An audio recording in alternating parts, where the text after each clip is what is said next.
Hello, this is your Lord and Saint Bepis, and when we last left off, we had just finished our little introductory episode. So, now, currency and alerts is going to be the topic of this episode. Now, when you start the game, depending on where you start, it may seem a little bit overwhelming. You've got all this shit down here, all this shit up here, this shit over here, these buttons over here, these buttons down here, maybe a war or two with these buttons down here, and probably a list of things over here. Now, I'm going to explain why you don't need to worry about any of these. So, first things first, alerts. They'll appear in this pull tab on the top, and they'll appear going across here. Now, I tried to do the recording for this earlier, but my recording software, for whatever reason, decided to turn off access to my microphone. So, we're doing this again. Second time's the charm. Normally, there's a button over here. I'll put a bunch of various alerts on the screen right about now, so you can see what the alerts look like. Going in order. Choose lifestyle. Get married, empty council, and yeah, I think those are going to be the most common ones you might see, depending on where you start. If you took my advice to start in Ireland or start as Alfred or any of my advice, those should be the most common ones you see, if you see them at all. Next, you have this poll tab right here. If you simply click on the poll tab or you press the tab button, it will give you a drop-down list of various things that the game deems are not as important as the ones that appear here. But these two right here, employ physician and station men-at-arms regiment. These ones I think should be major ones, because these are by far the most important things that you will see coming over through here. Next, the lifestyle one right here. We'll talk about lifestyles later. But in order to make progress in a lifestyle, you need to pick a focus, click the focus, and you'll start making progress. Simple. We'll go over it in more detail.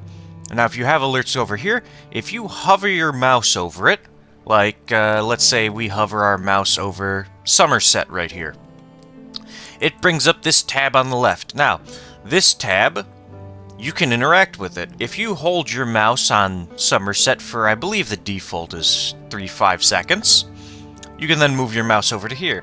I have mine set to click middle mouse button. That's in the settings. You can change it.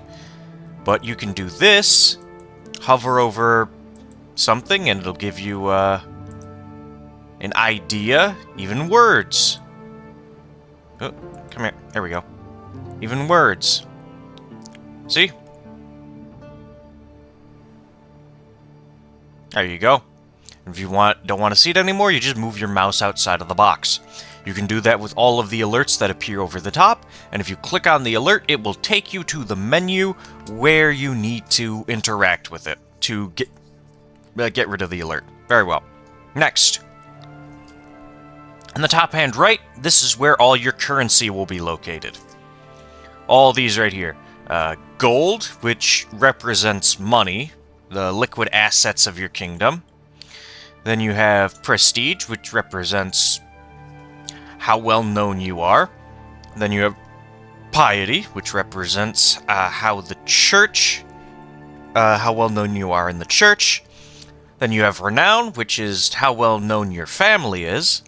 Then you have military. We'll cover military more in depth, but this is just a quick look at what your military is. And then you have domain, which, fairly simple. We'll cover that right at the end. So, money, gold. You use it to buy basically everything. If you hover over here, you can see your monthly income and your monthly expenses. Fairly self-explanatory. You use gold to buy buildings. For example, if we go to Dorset, you see these little slots here. We'll cover construction and buildings later as well. If you click on one, you can see these. It requires money to purchase. We're missing money, so we can't purchase this. Use gold to buy buildings. You can also upgrade those buildings with gold. Let me see. Does our liege have it? Yes. If you click on this harbor, it will show up. A big window will pop up here, and at the bottom it says upgrade. If you have the money, you can upgrade it. Now, let's see here. Yes. You also use gold to buy troops over here. If we wanted to upgrade the size of our army, we click on that. It'll cost us money, but we'll upgrade the army. Next, you use gold to buy claims on land. That's covered in another episode. You can hire people to perform tasks over here in this Courtier button. This will cost you money. You can also use gold to host activities. All these activities over here, they cost money. Tournaments, feasts, hunts, pilgrimages, hiring knights, hiring accomplices, bribery. It all costs money. You can also find ways to spend money in events for small bonuses, exchange it for prestige, exchange it for opinion with other people. You can also use it to get other stuff from people. Buy county modifiers, stuff like that. It's probably your most important currency in my opinion. If you fall below 0 gold, you will be in debt. What that means is your army will fight worse on a sliding scale from -5 to their combat to -30, depending on how far in debt you are. I believe it's -30 at the max. Your counties will start becoming corrupt. Basically, you can't pay like the 6 copper for a road toll in Ilchester, so the guy starts smuggling arms or something. He starts taking bribes. And that will show up in, right about here. It'll show you that you have county corruption. Next, prestige. You have soft prestige and hard prestige. Soft prestige is the prestige up here, 450. Hard prestige is this bar down here. That's level of fame. Level of fame is how well known you are by everybody and how everybody sees you as. The levels of fame are right here: disgraced, established, distinguished, illustrious, exalted among men, and legendary figure. Each one above established gives you bonuses, herd capacity, knights, secular opinion. It only increases as you go up. And disgraced, you will lose bonuses, and this is only if you go below established in level of fame. It's very hard to lose fame. Basically, I think breaking alliances, breaking truces, issuing a declaration of repentance, and declaring a war without being able to pay the prestige cost will all lose you fame. So try not to lose fame, whatever you do. Alright, next. Prestige, the amount of prestige you gain also transfers to level of fame. You gain prestige through holding land, your council task of foreign affairs.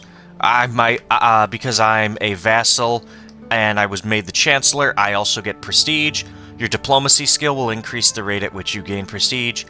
And this cultural tenant, Wittengamut, also increases prestige. So, yeah. Piety's next. You have soft piety and hard piety again.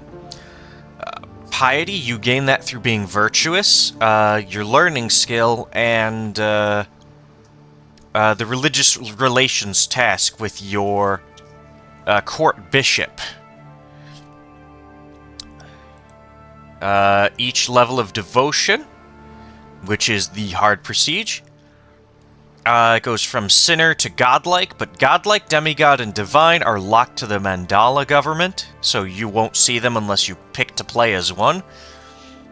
This guide will not cover that for a long time, so stay tuned. Each level of devotion increases or decreases the fake clergy opinion. So, Sinner, you lose 10. Dutiful, you're nothing. Faithful +5, and it goes another +5 for Devoted Servant, another +10 for Paragon of Virtue, and another +10 for Religious Icon. The only way you lose devotion is by going against your faith. So, if we bring up the faith doctrine here, if you're in a same-sex relationship, you will lose devotion. Adultery, you'll lose devotion. If you're a witch, you lose devotion. If you are incestuous, you lose devotion. If you kill your kin, you lose devotion. Stuff like that.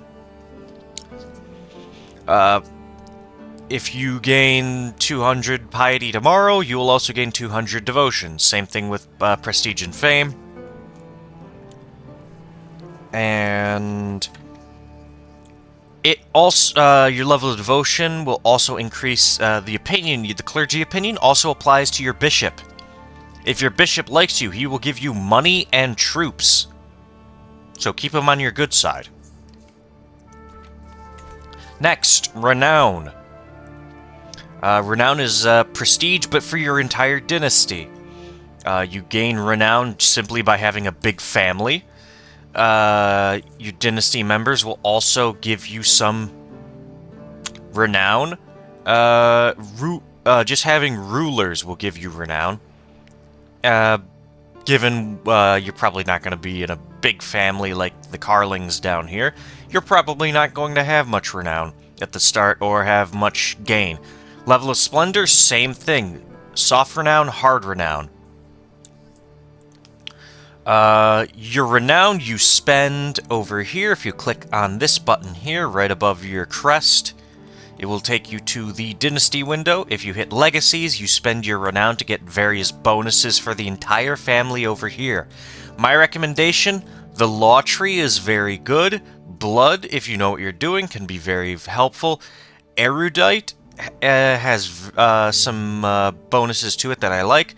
Warfare, very good. Those ones I think are the best ones, but people have their opinions and playstyles, so pick what you like. Once you figure out what you like, that is.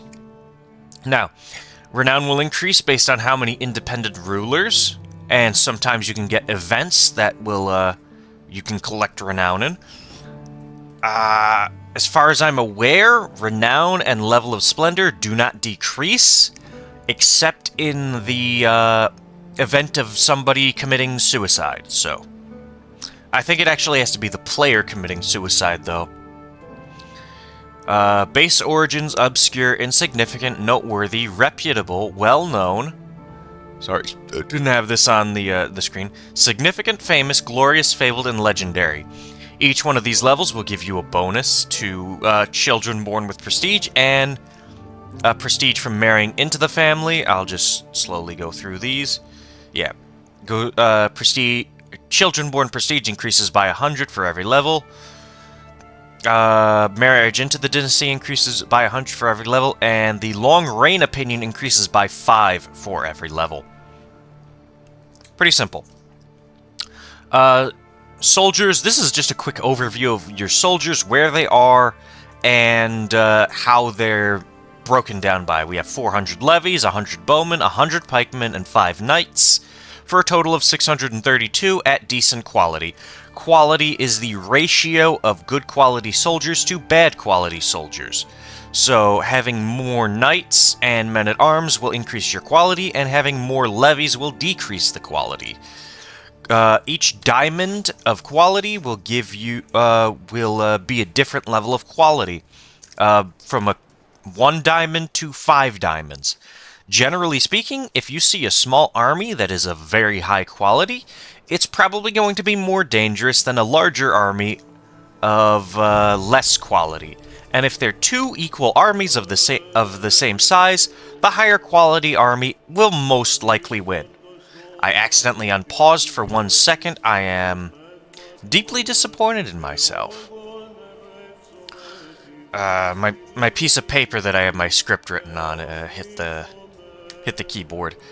Domain. This is how much land you can personally control. It goes from your title tier, which is count, we get 2. Anglo-Saxon, which is our culture, we have a technology that gives us 1. And every 5 stewardship skill, you gain 1 to your level of domain holding. So if we temporarily increase it by changing to manage domain, we go from 6 to 7. And if we go back down, like so.